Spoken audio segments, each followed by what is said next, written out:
안녕하십니까 여러분. 성경 기록은 무엇이라 말하느냐 채널에 오신 것을 환영합니다. 오늘 이 시간 은사는 과연 이 시대에 있을지 알아보는 시간 갖도록 하겠습니다. 자, 은사란 무엇인가?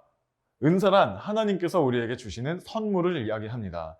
이제 은사에 대해서 이야기를 할 때 두 가지로 종류를 나누어서 바라볼 건데요. 그 중에 첫 번째는 표적의 은사입니다. 그래서 그 표적의 은사에 대해서 더 적용되는 것을 말씀을 드리려고 그러는데 하나님의 섭리하에 따라 주신다는 겁니다.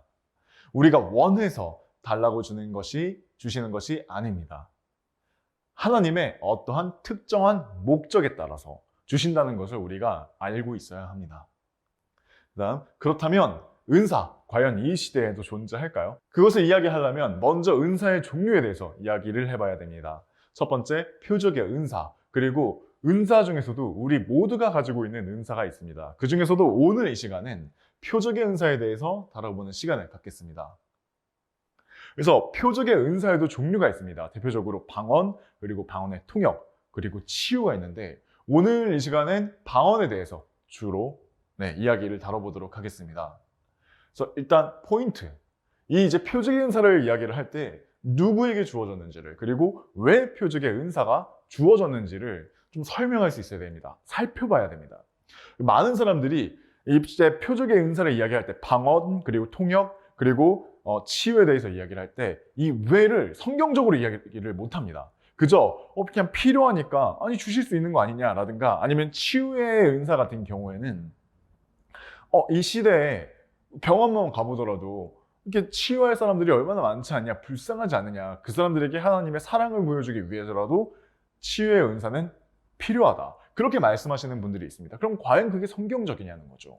이거를 한번 살펴보아야 됩니다. 자, 이 표적의 은사가 왜 필요한지, 어떤 목적에 의해서 쓰이는 건지 알려면 이스라엘의 시작부터 이야기를 해야 됩니다. 이스라엘은 하나님의 기적으로 만들어진 민족입니다. 자, 출애굽 사건을 기준으로 한번 생각을 해보죠. 벌써 여러분 이집트를 빠져나가는 그런 사건들만 생각을 해보더라도 모든 게 다 기적인 걸 알 수 있습니다. 예를 들면 모세가 하나님 앞에 갔을 때 하나님께서 이제 먼저 막대기들을 뱀으로 변하게 할 수 있다든가, 손에 이제 품에 손을 이렇게 넣었을 때 병이 들었다가 다시 넣었다 패보니 새살이 들어왔다든가, 그리고 또 물을 떠다가 바닥에 뿌려보니 피로 변했다든가, 이러한 것들, 이것도 또한 기적이지 않습니까? 그리고 또 이스라엘에게 내려진 10가지 재앙이라던가, 그리고 홍해의 기적, 모세의 이제 기적이라고 이야기를 하죠. 그 홍해의 기적과, 그리고 또 밤에는 불기둥, 낮에는 구름 기둥으로 인도하셨다든가, 그리고 반석을 쳤을 때 물이 나왔다든가, 그리고 또 만나와 메추라기로 낮에는 만나, 밤에는 메추라기로 기적적으로 그들을 먹이셨다는 것과, 광야에서 어떻게 빵을 구한단 말입니까? 그렇죠? 그러니까 하나님께서 기적적으로 먹이셨다는 겁니다. 그럼 모든 기적들을 이스라엘은 그런 것들을 다 겪으면서 그렇게 민족이 형성되어 왔다, 이런 것들을 생각을 해보면 이스라엘은 하나님의 기적으로 만들어진 민족입니다. 이걸 한번 생각을 해두고 다음 구절 한번 보시죠. 자, 고린도전서 1장 22절입니다. 이는 유대인들은 표적을 구하고 헬라인들은 지혜를 추구하기 때문이라. 여기서 이제 일부러 영어 구절을 가지고 왔는데, 표적, 곧 사인입니다. 사인이라고 한다면 어떠한 신호라고도 이야기를 할 수 있겠죠. 그래서 이게 뭐냐 하면 하나님께서 내가 보낸 그런 예언자다 라고 했을 때 그러한 표적을 주어서 이스라엘로 하여금 믿게끔 만드셨습니다. 그래서 이스라엘은, 유대인들은 하나님께서 보내신 사람이라고? 그럼 표적을 보여서 증명해봐라, 이렇게 이야기를 하는 거예요. 그에 대한 증명 구절을 제가 한번 가져와서 설명을 드리도록 하겠습니다. 자, 요한복음 2장 18절입니다. 그때 유대인들이 반응하여 그분께 말씀드리기를, 당신께서 이런 일들을 행하시니 무슨 표적을 당신께서 우리에게 보여주시나이까 하였더라. 자, 이거에 이제 문맥에 대해서 제가 말씀을 드리면, 예수님께서 성전에 갔을 때 그 안에서 장사치들과 환정상들이 있는 겁니다. 특히나 환정상 같은 경우에는 잘 모르는 사람들을 환전으로 그런 수수료의 차익을 남기는, 과대하게 남겨가는 그러한 모습들을 보였는데, 그런 과정에서 이제 예수님께서 다 쓸어버리시는 거죠. 내 아버지의 집을 장사하는 소굴로, 도적의 소굴로도 만들지 말라 하면서 다 쓸어버리십니다. 그런 뒤에 유대인들이 반응해서 그분께 말씀드리기를, 당신께서 이런 일들을 행하시니 무슨 표적을 당신께서 우리에게 보여주시나이까? 이거에 대해서 정확한 이제 속마음을 제가 한번 통역을 해보았습니다. 유대인들의 말의 의미는 뭐냐면 당신이 누구이길래 이런 일을 행합니까? 우리에게 표적을 보여주셔서 당신이 누군지 입증해 주시길 바랍니다. 이 말인 거예요. 그래서 신약에서 사람이 행하는 첫 번째 표적을 제가 보여드리겠습니다.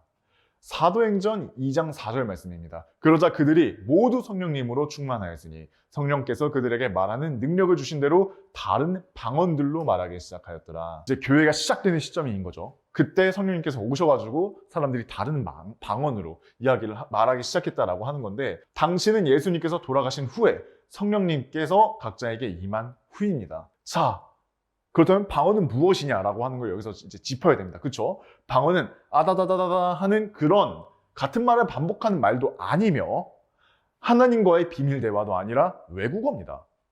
이거에 대해서 입증을 한번 해볼까요? 자, 그냥 그대로 읽어가면 됩니다. 똑같은 장이죠. 사도행전 2장 5절입니다. 그리고 유대인들인 독실한 남자들이 하늘 아래 저마다 모든 민족으로부터 나와 예루살렘에 거하고 있었더라. 이때는 명절입니다. 이스라엘 민족들은, 유대인들은 1년에 3번 정도는 예루살렘으로 모여서 하나님께 경배드리고 제사를 지내야 했었습니다. 그때의 기준의 이야기를 하는 겁니다. 그렇죠? 그래서 모든 민족들에 있었던 유대인들이 모인 일이 있었던 겁니다. 그 사람들이 예루살렘에 있었던 거죠. 자, 이걸 두고서 다음 구절 한번 보시죠. 이때 이것이 널리 소문이 퍼지자 무리가 함께 왔는데 모든 사람이 저마다 자기 자신의 언어로 그들이 말하는 것을 들었기에 어리둥절하였더라. 방언을 했다고 했죠. 다른 방언. 근데 그게 뭐예요? 자기 자신의 언어로 그들이 말한다라고 하는 겁니다. 그렇기 때문에 방언은 아다다다 한다든가 요를레이 하는 그런 요들송 부르면서 하는 그런 하나님과의 비밀 대화, 어떠한 다른 천상의 언어 이런 게 아니라 이 땅에서 쓰이는 외국어입니다. 사도행전 2장 7절입니다. 그리고 그들이 다 놀랍고 경탄하며 서로 이같이 말하였더라. 보라, 말하고 있는 이 자들은 모두 갈릴레인들이 아닌가? 아니, 갈릴레인들인데 어떻게 다른 타국에 있는 그런 언어를 사용한단 말인가? 이 말을 하고 있는 겁니다, 지금. 사도행전 2장 8절. 그런데 어떻게 우리 각인이 우리가 태어난 곳에 속한 우리 고유의 방언으로 말하는 것을 듣는가? 우리 고유의 방언. 외국어죠.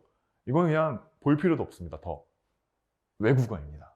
자, 그래서 방언은 외국어다라고 하는 것을 정리하는 시간을 가졌습니다. 이제 방언이 주어진 1차적인 목적에 대해서 이야기를 해봐야 됩니다.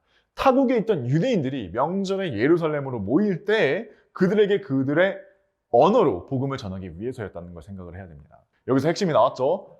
방언의 표적을 받은 사람은 사도입니다. 사도들이죠, 정확하게는. 그리고 목적은 타국에 있던 유대인에게 복음을 전하기 위함. 그때 당시의 복음을 전하기 위함입니다. 여기서 이방인이 나왔나요? 이방인들이 들었을 때 아니 어떻게 유대인들이 이방인의 언어를 말을 하는가 이렇게 이야기를 했나요? 그게 아니죠. 타국에 있던 유대인들이 예루살렘으로 모여서 자기가 태어난 그 나라의 언어를 갈릴리인들이 하는 걸 보고 놀랐다는 겁니다. 자, 그러면 2차적인 목적이 있습니다. 사도행전 10장 44절에서 45절입니다. 베드로가 아직 이런 말들을 전하고 있는 동안 성령님께서 말씀을 들은 그들 모두 위에 임하셨더라. 그러자 이방인들 위에도 성령님의 선물이 부어졌으므로 할례자 중에서 베드로와 함께 온 믿는 자들이 다 깜짝 놀랐더라. 요걸 한번 생각을 해보시죠. 성령님의 선물. 그 다음 구절 볼까요? 46절. 이는 이방인들이 방언들로 말하고 하나님을 드높이는 것을 그들이 들었기 때문이라. 그때 베드로가 반응하였더라. 이방인들도 방언을 말하기 시작했습니다. 이것으로 알 수 있는 것은 뭐냐면 일단 사도행전 10장이 어떤 장인지를 알아야 됩니다. 사도행전 10장은 이방인인 고넬료와 다른 이방인들도 구원을 받음으로 시대가 전환되었다는 것을 사도들이 알게 되는 계기가 쓰인 장입니다.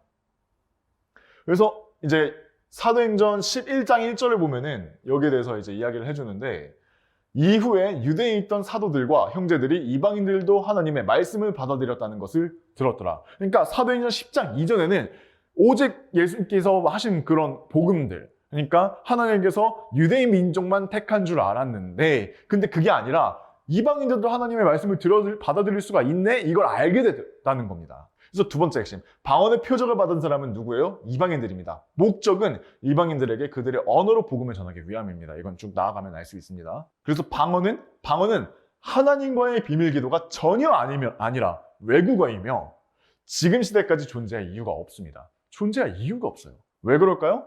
표적의 은사가 누구에게 주어졌을까요? 바로 사도입니다. 그렇죠? 앞서 보았던 이방인들이 방언을 받았던 케이스는 시기적인 예외 상황입니다. 왜냐하면 교회를 속히 타 이방들에게 전해야 하는 시기였기 때문입니다. 그리고 사도는 계승되지 않았습니다. 사도가 계승되었다는 말 들어보신 적 있나요? 카톨릭에서 그렇게 이야기를 하죠. 근데 성경을 보면은 사도들이 계승되었다는 말을 하나요? 아니에요. 사도의 조건은 예수님을 직접 본 사람이어야 합니다. 그게 사도의 조건이에요. 자신을 사도라고 주장하는 사람들은 과연 예수님을 보았냐고 물어보면 어떻게 이야기할 겁니다. 봤습니다 라고 이야기할 건데 그러면 물어봐요. 어떻게 보셨나요? 라고 한다면 그들은 분명 그렇게 이야기할 겁니다. 꿈에서 봤습니다. 근데 꿈에서 하나님께서 역사하시는 것은 사실 구약시대 때 그랬습니다. 신약시대로 오면서 하나님께서 꿈으로 역사하시는 일은 줄었어요. 거의 없어졌습니다. 그것을 한번 생각을 해보셔야 돼요. 그리고 신약시대에는 이렇게 말씀이 주어졌는데 하나님께서 어떠한 현실을 주신다던가 아니면 꿈으로 역사하시는 일이 굳이 있겠냐는 거죠. 이걸 생각을 해봐야 됩니다. 그래서 표적의 은사는 사도와 같이 끊겨졌습니다. 표적의 은사는 사도에게 주어지고 그 사도의 명맥은 끊겼습니다. 그렇다면 표적의 은사는 더 이상 존재하지 않는 것이 이성적인 판단이라는 겁니다. 또한 성경적인 판단이라는 거죠. 표적의 은사가 지금 있어야 한다라고 이야기를 하는 사람이 있습니다. 그렇다면 왜 그것을 지금 받아들여야 하며 왜 그것이 과연 성경적인가? 라는 것을 생각을 해봐야 한다는 겁니다. 방언의 은사가 있어야 된다? 왜 있어야 됩니까? 그것을 성경적으로 증명을 할 수 있습니까? 이것을 제시를 해봐야 됩니다. 어떤 은사주의자가 이야기를 해가지고 신사도 운동 이야기를 하면서 또 방언이 있어야 됩니다. 지금도 방언이 있습니다. 라고 이야기를 한다면 또 치유 그리고 통역 이런 것이 있다면 왜 있어야 되는데요? 한번 물어보시죠. 성경적이진 않을 겁니다. 성경을 가져와서 이야기를 한다 하더라도 시기적이진 않을 거예요. 그러니까 제가 말씀드린 대로 사도는 명맥이 끊겼습니다. 이제 방언을 한다든가 치유를 한다든가 그런 사람들은 사도였어요. 사도 바울이라든가 그쵸? 베드로라든가 그쵸? 성경을 보면 그렇습니다. 근데 고린도전서 13장으로 넘어가면서 이제 이야기를 하는 게 방언이나 통역이나 어떤 그런 치유의 은사보다 이 은사를 이제 추구하길 바란다면서 바울이 제시하는 것이 있습니다. 그게 이제 다음 시간에 이야기할 모두에게 주어지는 은사 중에 속하는 거고 최상의 은사인데요. 그렇다는 거는 뭐냐면은 이제 방언, 통역, 치유 아니면 예언 그런 것들보다 최상의 은사 이거를 더 이렇게 받아야 된다. 더 사모해라. 그런 것이 있다는 거예요. 그러면 이제 그러면서 또 이야기를 하는 게 뭐냐면은 방언이 있어도 끊길 것이고 통역 그리고 은사, 예언 이런 것들도 끊길 거라는 겁니다.